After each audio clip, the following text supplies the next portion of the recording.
The College Football Playoff Selection Committee unveiled its first ranking of the 2021 season on Tuesday night. But don't get too excited. There are 4 more such releases before the final teams are selected for the 4-team playoff on December 5th. In many ways, this was the most highly anticipated first rankings of any season since the college football playoffs began in 2014. Simply because, 1, so many powerhouses have taken a loss this year, such as Alabama and Ohio State. And 2, Cincinnati is undefeated and ranked number 2 in the AP poll. In this video, we will talk about Cincinnati's ranking. Who's ranked too high?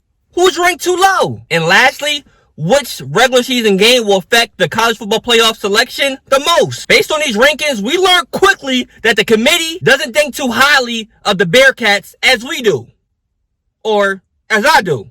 And that the Tide, despite a 1 loss so far this year, is sitting pretty nicely. And lastly, that they care about head-to-head competition a lot due to Oregon being a spot ahead of Ohio State. So sit back, relax, and it's time to debate.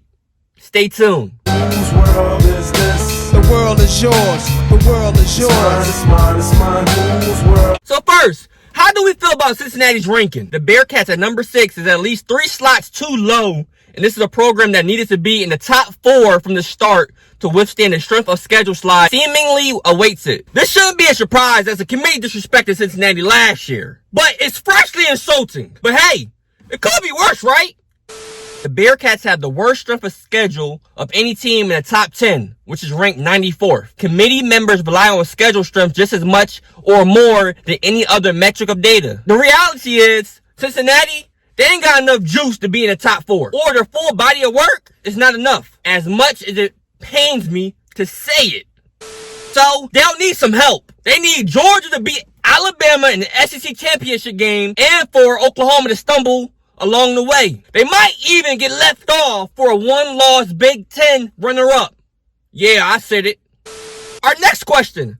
Who's ranked too high? Alabama is too high at number 2. It's almost like the committee put them there out of habit, assessing almost no penalty for going down to Texas A&M. Because that loss, nah, you should be low to number 2. Ultimately, it probably won't matter if the Crimson Tide take care of business the rest of the way.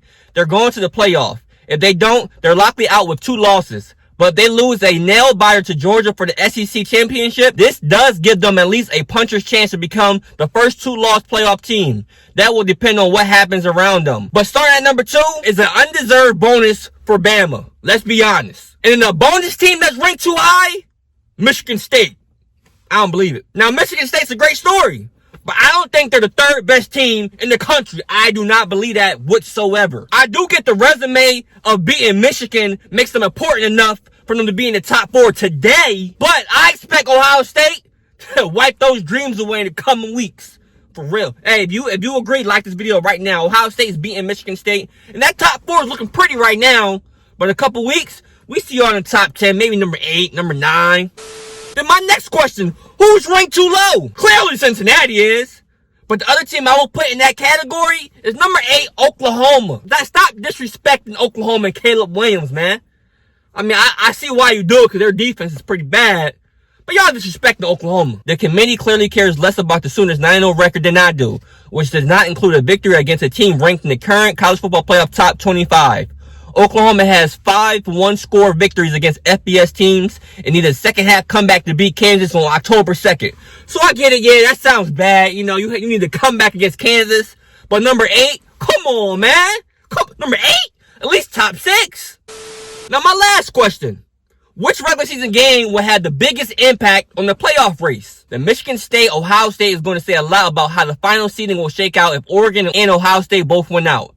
If Ohio State beats a number 3 Michigan State but stays behind Oregon, we all know how much weight the early season game has. And another important game is Oklahoma versus Oklahoma State. An undefeated Oklahoma could be playing a 1-loss Oklahoma State in Stillwater. A Sooners loss paves the way for guess who to enter the playoffs? Cincinnati. Bearing, of course, the Tide don't upset Georgia and Atlanta. And there you have it. My thoughts on Cincinnati getting disrespected once again. Who I think is too high, who I think is too low, and what leftover games will have the most impact on this college football playoff race. Comment below your thoughts. Who do you think is too high? Who do you think is too low? And do you agree with those 2 games that I think is going to have the biggest impact? While you at it, like up the video for your boy. And like I always say, if you love college football, whether it's college football news or college football recruiting, subscribe to the channel right now. It's free. But until next time,